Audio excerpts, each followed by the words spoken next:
Hello, my name is Kathy Anderson, and I am the Gifted Education Program Consultant for the Kentucky Department of Education. Welcome to the new Gifted Education Coordinator training. Today we will be talking about the following items: responsibilities, gifted regulations, resources, Infinite Campus, and funding. Let's start by talking about the responsibilities for the Gifted Education Coordinator. The Gifted Education Coordinator has several responsibilities. First of all, they are the contact between the state and the district. So, one thing that needs to be done annually is to make sure that the Kentucky Department of Education uh, Open House Directory is updated by the Web Administrator Applications Point of Contact, or the WAPOC.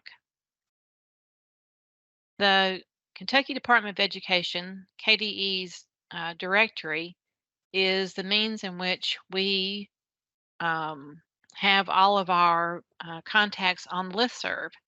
So to make sure that you're on the listserv, please make sure that you go to the directory, go to your district, and make sure that the Gifted Education Coordinator has your name listed there. Also, please contact your district human resources representative and make sure that you have been added as the GT coordinator to the EPSB role manager. Besides being the contact between the state and the district, the GT coordinator oversees the gifted program to make sure that your district is in compliance with the gifted regulations, that there is screening and identification being completed for students in your district, also that services are being provided, and that any grievances or concerns are overseen by the coordinator. The GT coordinator also ensures that certified staff are hired to provide services for gifted and talented students. Also, the Gifted and Talented Coordinator facilitates the Gifted and Talented Selection and Placement Committee.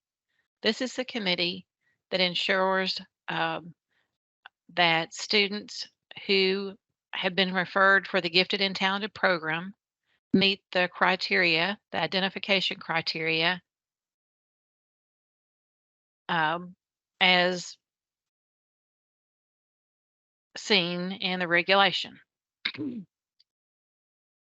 The Gifted and Talented Coordinator is also the data steward for the district, which means that you want to ensure that the records that are in Infinite Campus are correct, that students who transfer into the district, their records are imported, that if you are sent an email that's stating that you have missing GT records, that those are corrected, and that counts and data is correct for the school report card. Also, the Gifted and Talented Coordinator monitors the gifted service options that are implemented and provided to students throughout the district. The Gifted and Talented Coordinator is also the financial liaison. So you may want to meet with your finance officer to go over how funds are spent and to see the amount that is allocated by the General Assembly each year to your district to see what that amount is. And we'll go over some more information about that later on in the presentation. Also, it is the GT coordinator's responsibility to collaborate and communicate with staff in their district. Please forward any emails and other information to the GT teachers in your district if you are not the GT teacher, or teachers that maybe work with GT students, the Kentucky System Information System contact, the cases contact, and any administrators about anything that maybe has to do with the gifted education program that you think would be appropriate to share with them.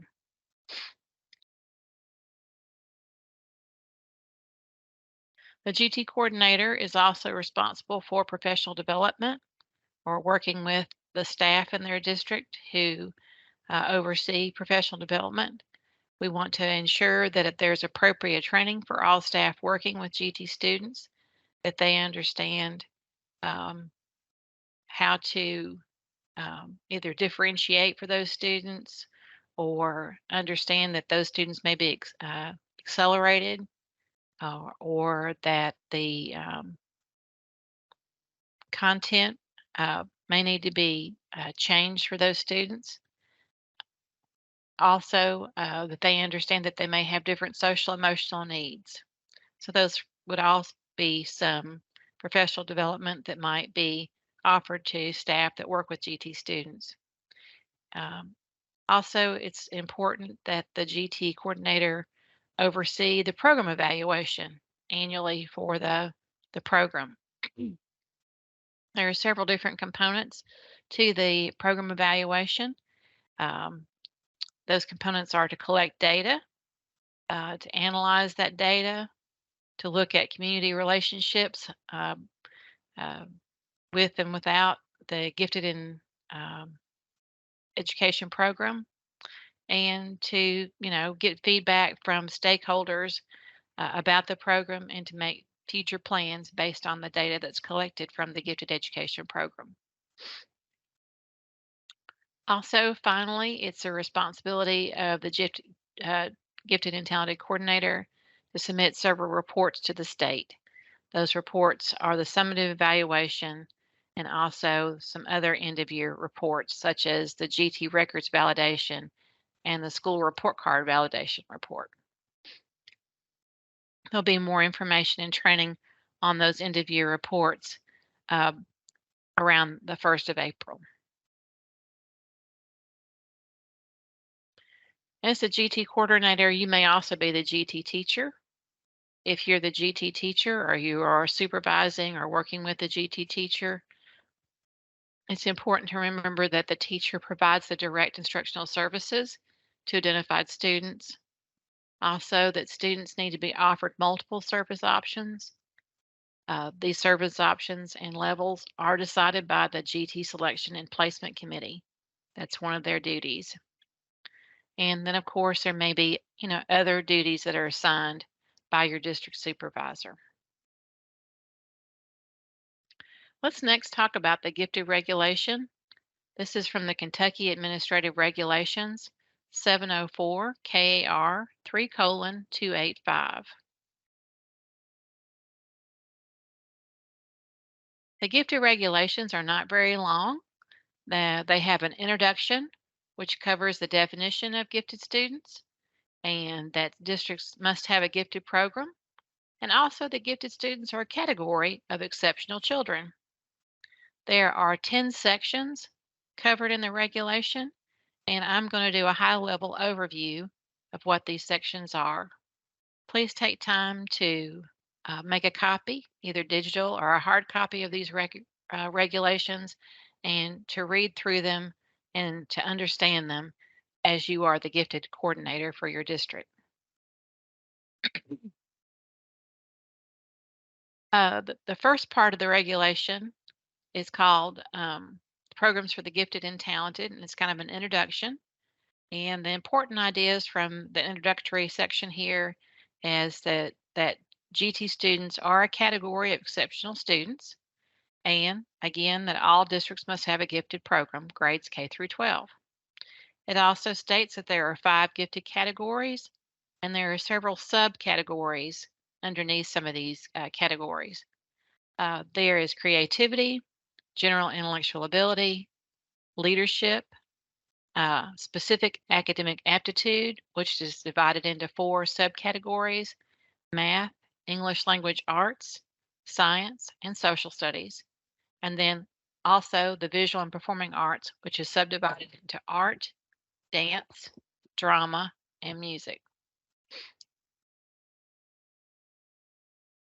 Let's talk about sections 1 and 2 of the regulation. Section 1 are the definitions. These are the terms that are covered in the regulation, and there are many different terms there. Some of these terms are for like cluster grouping and collaborative teaching.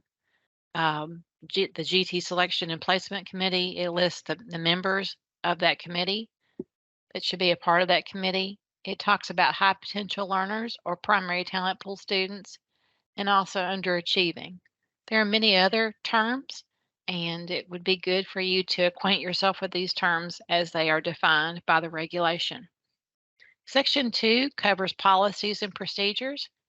It says that districts need to have policies and procedures that address each requirement in the regulation, that they need to be available for public inspection, and they need to be locally board approved.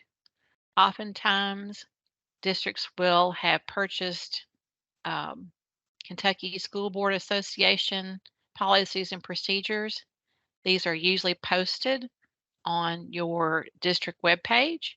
So if you wish, you could find those policies and procedures for the gifted education program in your district and maybe make a copy of those, read through them, make sure you're fully aware of what they say.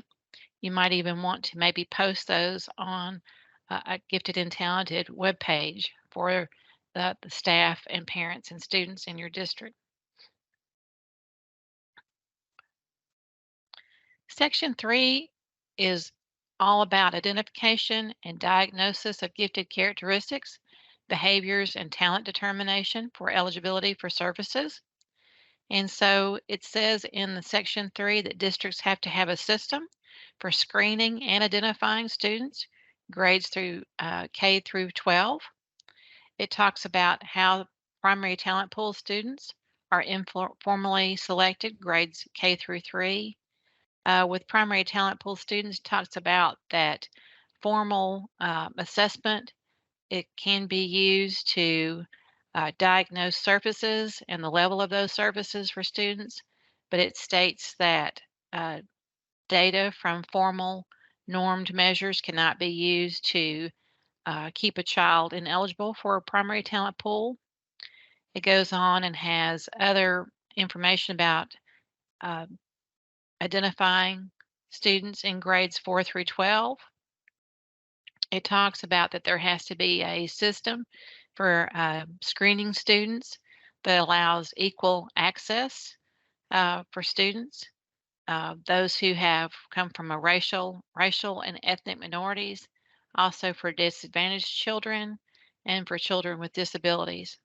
So it's very important to remember that students who have disabilities may have a individual education program or an IEP, and if their IEP includes provisions for assessment, then we must provide those accommodations for those assessments on their gifted assessments as well. Section 3 also talks about there has to be a procedure for obtaining parent input that relates to student interest and needs and abilities to determine appropriate services on their gifted student service plan.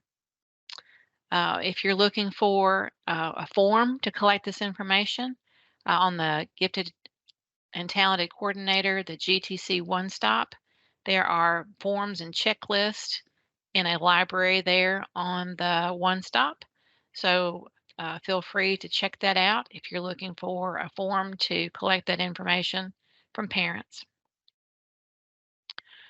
Also, parents need to be notified of their students' services annually or once a year through the Gifted Student Service Plan. Um, you may want to use your district's communication tools to ensure that parents know that their Gifted Student Service Plan is either going to be mailed or sent home with the student, or if you decide to use the new Gifted Student Service Plan in Infinite Campus that automatically populates, you could also use that and let your parents know that they can see that plan in the parent portal and when they'll be able to see that plan in the portal. But it's important to make sure that they're notified, when that is going to be ready for them to view, or um, that they know when that plan will be coming home either through the mail or with their child. Section 4 is all about a procedure for determining eligibility for services. So Section 4 talks about data gathering. It talks about that districts need to have a system for searching the entire school population on a continuous basis for gifted students. So you want to ensure that, you know, your staff and parents understand that once a student has been identified for gifted services, that there may be other categories that they might be identified for later on. That students, it's just not a one and done process. That that students, you'll be continually looking for gifts and talents on up into the high school grades. Also, this section talks about that local or national norms may be used to identify students. If you're not sure what local or national norms are, be looking for some training on that. That will be coming out later on and will be posted on the GT Coordinator One Stop. Also, this section talks about that the GT Selection and Placement Committee has several different purposes. Again, definition number 17 um, lays out who should be on the Gifted and Talented Selection Placement Committee. Um, uh, and just remember that it is important that this placement committee not only give input on the processes for identifying students, but also that they are the ones who determine if students meet the criteria and the regulations to be identified. It's also their responsibility to decide what services will be offered to students in your district. Section 4 also talks about special considerations or exceptions to the regulation identification criteria. If you're looking for more information about the special considerations, there is guidance on the GT Coordinator One Stop. This guidance talks about how the exceptions to the regulations can be applied. It talks about that disabling conditions may be masking a student's gifts and talents, and so that needs to be considered when students are being referred and reviewed for identification for gifted services. It also talks about that students may have environmental, cultural, or disabling conditions, such as a student with an individual education program, an IEP, a disadvantaged student. This could be either a economically or socially disadvantaged student or an underachieving student. And there's a really good definition of underachieving in the definitions. Essentially, the definition talks about that these are students who could achieve at high levels, but are not doing so for one reason or another. Section 5 is all about the program evaluation. It talks about the districts need to have a process for annually conducting a program evaluation. It talks about that it lists these different components here that the gifted and talented coordinator needs to collect data on in order to determine what modifications need to be made to the program and also to determine what future plans need to be made to the gifted education program. So the gifted coordinator will be collecting data on overall student progress, student parent and faculty attitudes, community involvement, cost effectiveness, incorporation of gifted education into the regular school program, overall quality of instruction, and personnel credentials, and also future program directions and modifications.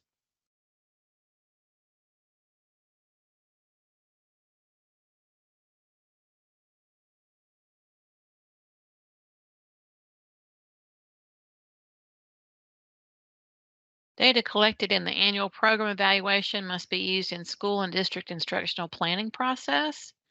So that's something important to be thinking about that that districts need to include um, the gifted education program into their process as they're thinking about instructional planning for the school year. If you wish, you could conduct that annual uh, gifted education program evaluation in the spring and then the data that's collected could be used to uh, plan for school and district instructional planning for the next school year in the fall. Also, this is the section that talks about that student progress has to be reported to parents and families once each semester. And there is a gifted and talented program progress report in Infinite Campus if you would like to use it. This progress report can be seen in the parent portal. For more information about that, please check the data standards for gifted and talented education that are posted on the GT Coordinator One Stop. Section 6 is all about service delivery options. In this section, it talks about that students grades through K through 12 must have multiple service options, that these services need to meet their interest and needs and abilities, and that services must be provided during the regular school day, except for academic competitions or extracurricular activities.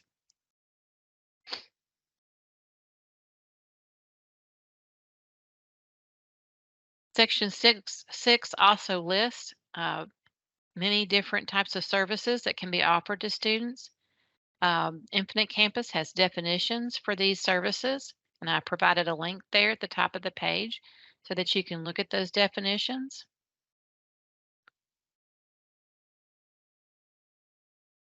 Here are those services continued.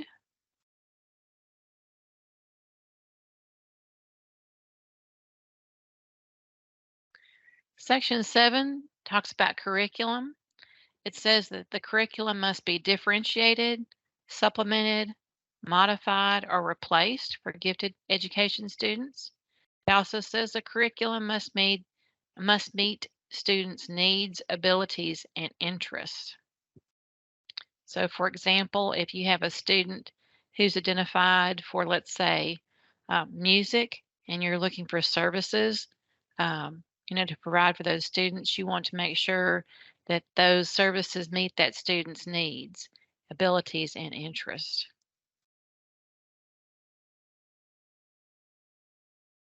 Section 8 is all about personnel. It says the district must hire staff to provide direct services to identified students, and that those staff must be appropriately certified by the Educational Professional Standards Board, EPSB. Section 8 states that staff must be certified when working directly with students in addition to the regularly assigned classroom teacher. It says that staff must be gifted and talented certified if at least half of the day the staff are working with only identified students. And it also says that other personnel who work with gifted and talented students must be prepared through professional development to address the needs and interests and abilities of identified students. Section 9 is about budgets and funding. Funds for the gifted program come from the General Assembly, and the General Assembly every 2 years or biannually decides how they are going to appropriate funds for the gifted program. The gifted education program in our state does not receive federal funds. They only receive funds from the state. And those state funds must be used for direct services to identified students. Direct services must be provided by certified staff as professionally qualified and certified by the EPSB. 704 KAR 20:280 was recodified to 16 KAR 2:110 if you want to look at that particular certification for gifted education staff. And Section 9 also says that 75% of the state funds for gifted and talented must be expended to hire certified personnel to provide direct instructional services. Section 9 also talks about the district has to designate a gifted education coordinator for the program. And it also says that state funding is contingent upon employing properly certified staff to administer and teach in the program, to submit the end of year reports and summative evaluation, and also to receive funds. You must comply with the gifted regulation. This is the certification for the gifted coordinator. It is 16 KR4:010, and it's from subsection 7. It says a gifted education coordinator shall qualify for the position based on the following: a master's degree or non-degree fifth-year program, a certificate endorsement for a teacher of gifted education, and 3 years of teaching experience. A district can request the gifted education coordinator certification for a teacher, which is code L37, by submitting the TC26 application if they meet the requirements above. If you have any other questions about teacher certification or gifted coordinator certification, please direct those to the Division of Educator Certification and Preparation.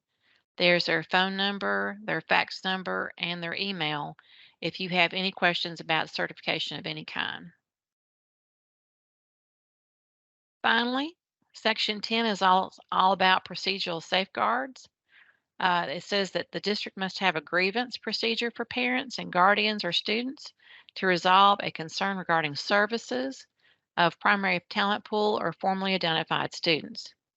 It talks about that the procedures must address, how and whom the grievance is started, a process for determining the need to evaluate or reevaluate the student for services. The procedures have to address a criteria for determining if placement needs revision, and also procedures for ensuring services are provided to all identified students.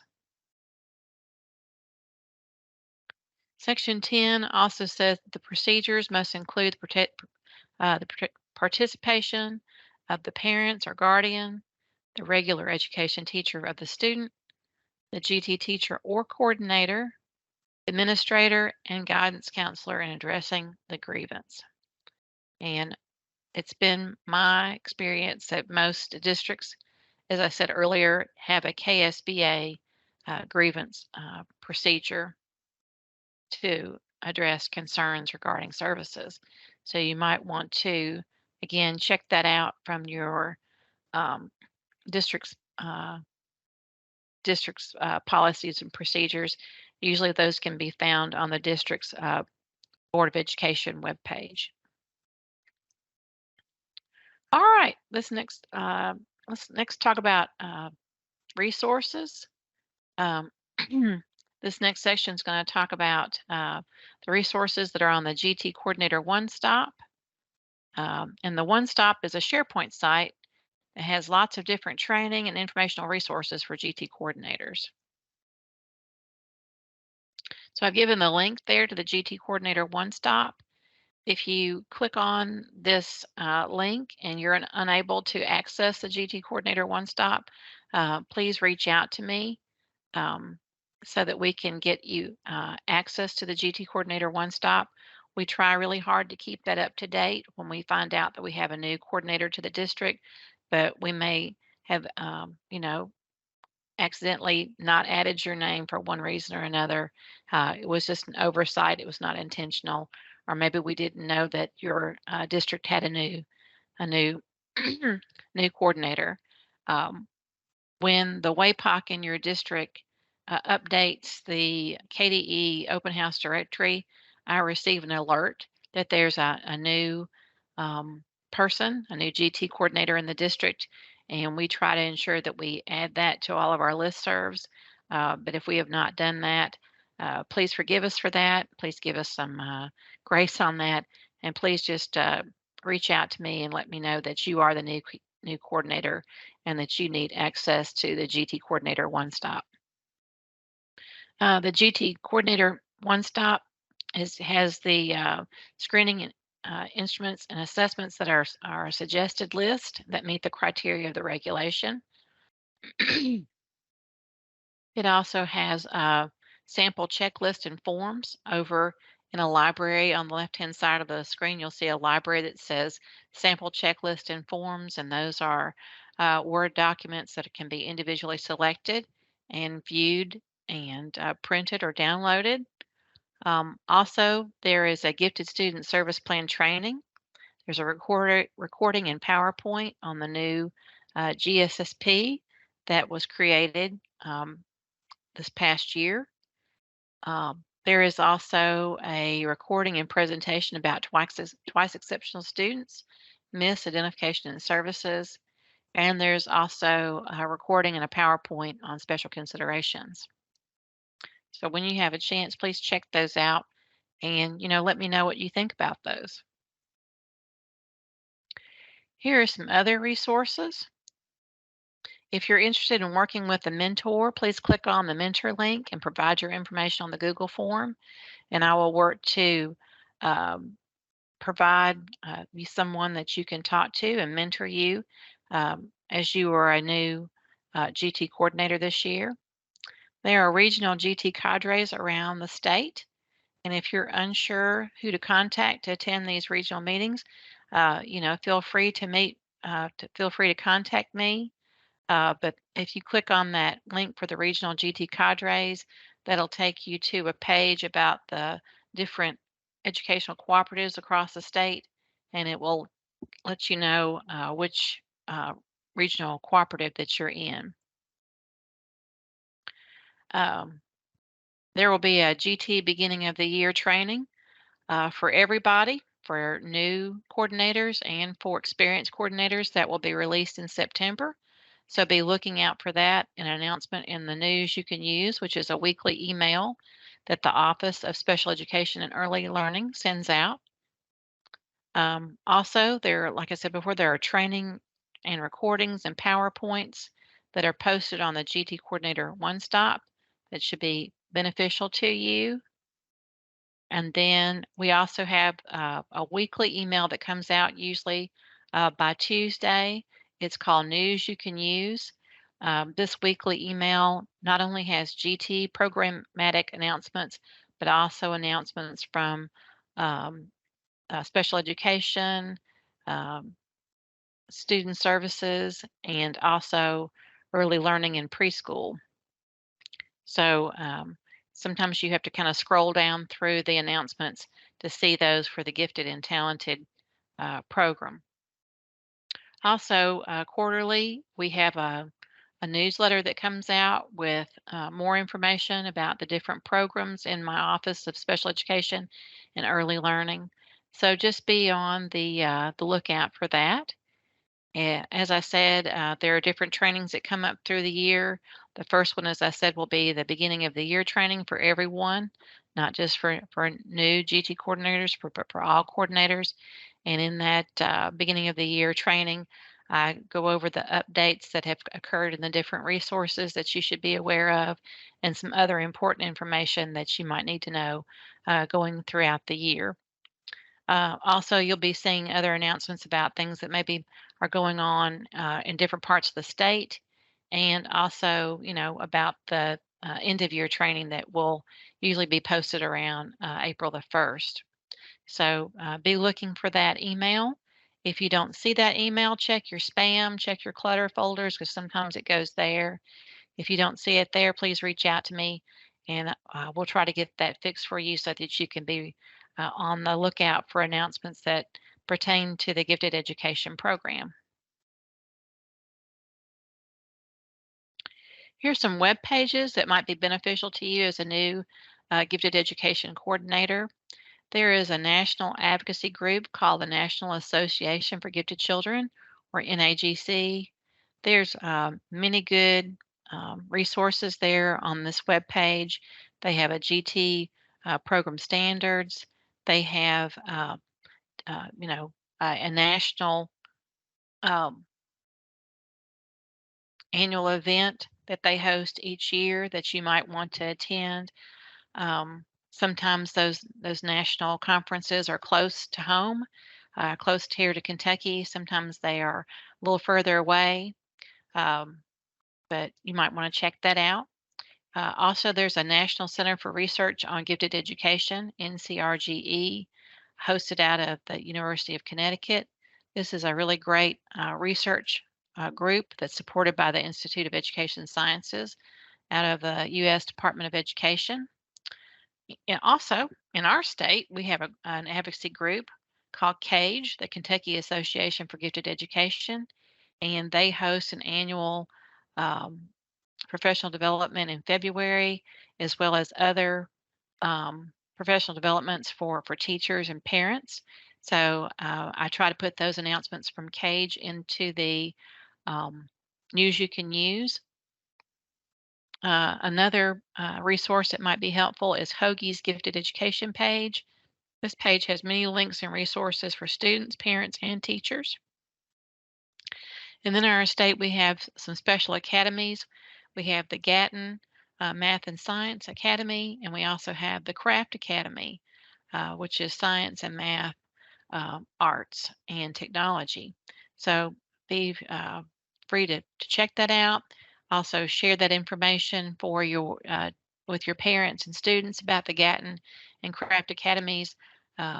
Usually they have registrations that are usually due, I believe, either January or February, but you can go on those websites and see when those registrations are due.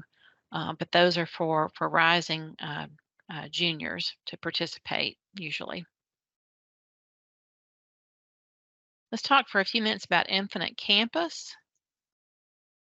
So in Infinite Campus, you're going to need some rights and permissions from your CASES contact. If you're not sure who that is, you can go to the KDE Open House and scroll down to the bottom of the page, and you'll see the CASES contact listed there towards the bottom of the page, name of that person who you can reach out to. They're the ones who give you rights to the GT participation tool. The participation tool is where you'll enter and update GT student records. Also, you may want, system administration rights for custom forms or the parent portal. I don't know that they necessarily give system admin rights to staff. Usually those are reserved for administrative staff that work with students and that type of thing. Also, in order to use the new Gifted Student Service Plan and the tools, you'll have to get those rights and permissions from your CASES contact to even see those tools. You won't even see the tools unless you've contacted them to turn those tools on for you. There are several reports that you're going to need access to in order to facilitate your role as the Gifted Education Coordinator. There's several different ad hocs that you're going to need access to there. Those are listed there on the bullets. The second big bullet there that says KY State Reporting, uh, the QA or Quality Assurance QA Gifted and Talented Report is a really good report. It gives you lots of good information. It gives you a list of all the students that have been identified K through 12 in your district. It tells you which categories they've been identified for.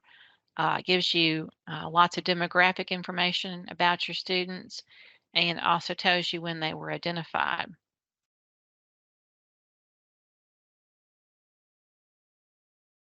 Be sure and um, review the gifted and talented data standards, or as they may be listed um, oftentimes as the data standards for gifted and talented.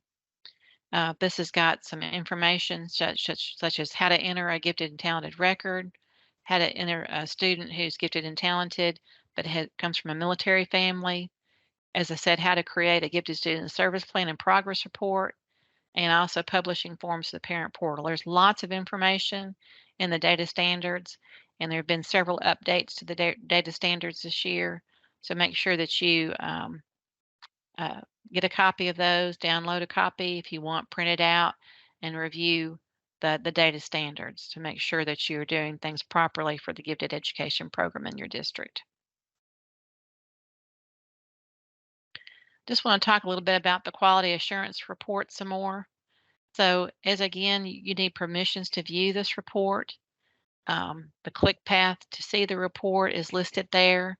There are two different views for this report. The detail report, which is a report that gives you that student information that lists all the students in your districts and what they have been identified for in the gifted program. And then also there's a very useful report. It's the aggregate report. And this gives you a percentage of of the students in your district as compared to the total numbers of students in your district. It gives you an opportunity to talk with your supervisors and your GT selection and placement committee about the numbers of students in your gifted program. And it also gives you an opportunity to talk about, you know, as you look at your data, best practices for identifying students in your district. If you see that maybe there are some categories that maybe that you don't have any students identified in, it gives you a chance to see that, and then maybe talk about the policies and procedures for identifying those students to see if there are any barriers or any changes that didn't need to be made to processes in the district. As stated earlier, the QA detail report can be a very useful report in looking at student data in your district. There are 3 pages to this report. The first page of the report gives some overall student totals as compared to the student totals in your GT program. In looking at this report, you'll also see there are some percentages there that compare the GT program student totals to the district total. And these totals should be somewhat mirror one another.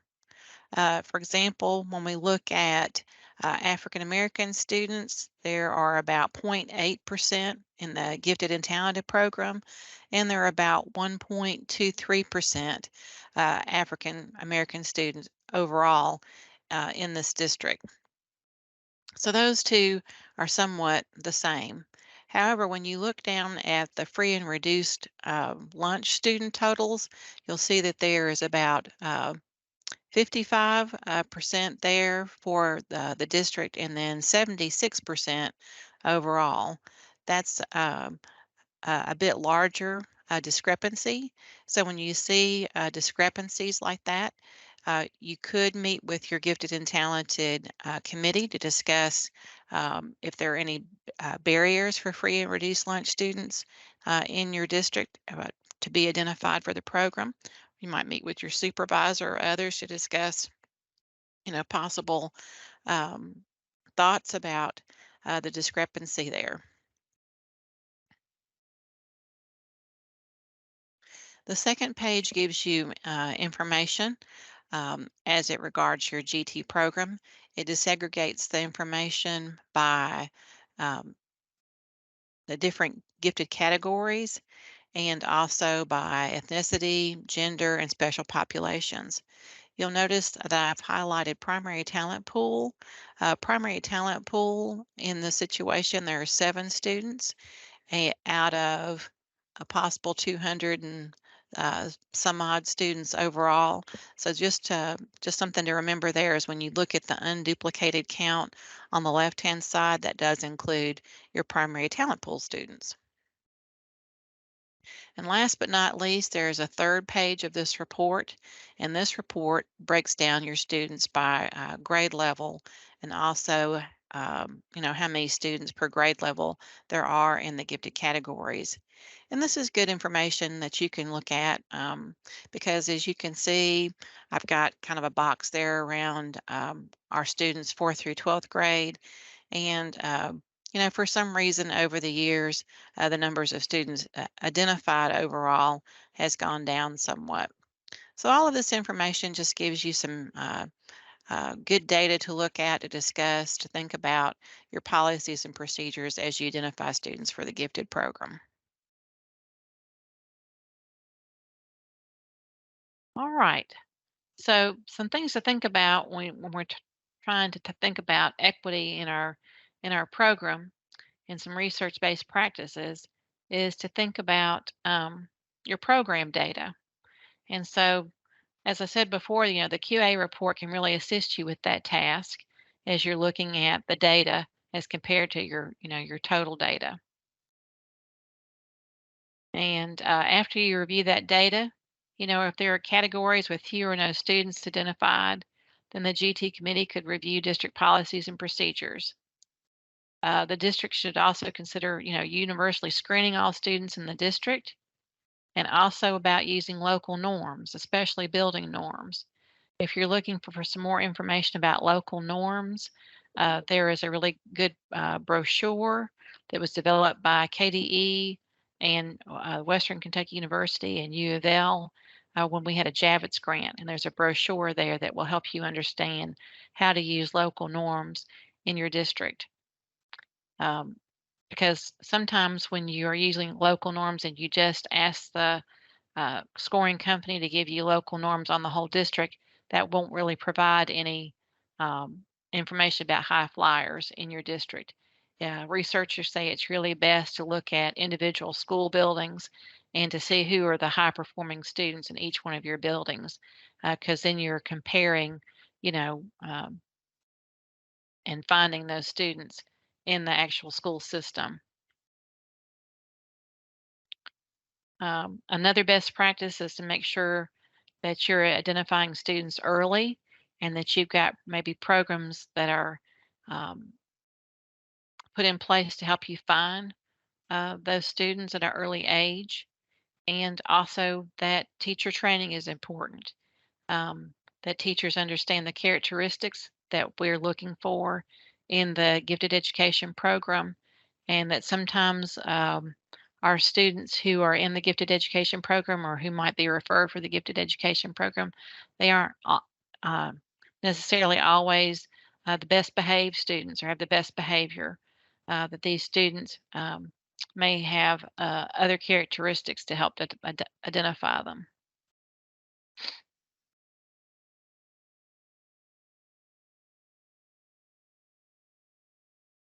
Next, I want to talk a little bit about GT missing records and data. So it's really important to note that GT student records do not automatically transfer from one district to another. What generally happens is that your enrollment personnel, they receive a notice through Infinite Campus that you have a new student, and when they click on that student's name, it will open up another web page that shows a list of hyperlinks that go to um, the documents that have been transferred from the student's previous district. And so it's important to review um, the process for that transfer of records with staff every year. Um, Please work with your cases person to make sure that your staff who deal with transfer of students, that they understand where that GT record is located and how to import it, and then what to do after it's imported. Um, there is a whole presentation on GT missing records on the GT Coordinator One Stop. There's also a whole data standard on how to transfer records. So make sure that you collaborate with the cases person in your district to ensure that when students transfer, that they're not missed as a GT student. Um, Also, I receive a report of missing records, and so I'll be reaching out through email once in the fall and once in the spring to notify you of any missing records that your district might have. And there's a process for correcting those missing records that's listed in the gifted and talented data standards, and also it's talked about on this GT missing records report. So if you need any help with that, please contact me. I'm always glad to help. Finally, let's talk about funding. The funding formula was revised in 2022-2023 school year. During the legislative session of 2022, House Bill 1 increased the appropriation from 6.2 million a year to 10 million a year um, from 2022 to 2024. That's not to say that that will remain at 10 million. It might increase or decrease from 2024 to 2026. It just depends, like I said, on the General Assembly and the data they collect about the needs of the gifted program. But with the increase in funding, we did revise the funding formula to ensure that it had an equal distribution of funds to support the districts over the Commonwealth. Every district receives a base amount of $20,000 regardless of the size of your district. And then in addition to that base amount, the formula allocates a per student rate based on the previous school year's total enrollment. Total enrollment, not your gifted enrollment, but your total enrollment. And so for the 2022-2023 school year, last year there were 4 districts that would have received a little less funding than the prior school year, uh, but we decided to hold harmless for the 2022-2023 school year. But this coming school year in 2023-2024 will be based on that students' population, total population, plus that $20,000 base. Award letters regarding the funding for your district are posted on the KDE State Grant webpage, and the new fiscal year begins on the 1st. So if you're wondering how much your school district has been allocated, go to the State Grants webpage. It is posted there. As I said before, those GT state funds can only be expended to provide services for students, and also 75% of that must be spent on certified staff to provide those services to your. There's a matrix that's posted on the state grant webpage with codes that and a definition of those codes and how they can be used to tell you how those funds can be allocated. If you have any other funding questions, like can you roll funds over or encumber funds, to a previous year, or if a certain code can be spent on X, Y, or Z, please contact Kristen Burton. She's our GT liaison in the Office of Finance and Operations, or OFO. I've given you her email there and also her phone number. So please direct any funding questions to Kristen Burton. Thank you again for watching the 2023-2024 new GT Coordinator training. If you would like ELA credit, please click on the blue link in this slide or use your camera to click on the QR code. Here's my contact information. Again, my name is Kathy Anderson. There is my phone number and email. Thanks so much for attending, and please contact me if you have any questions.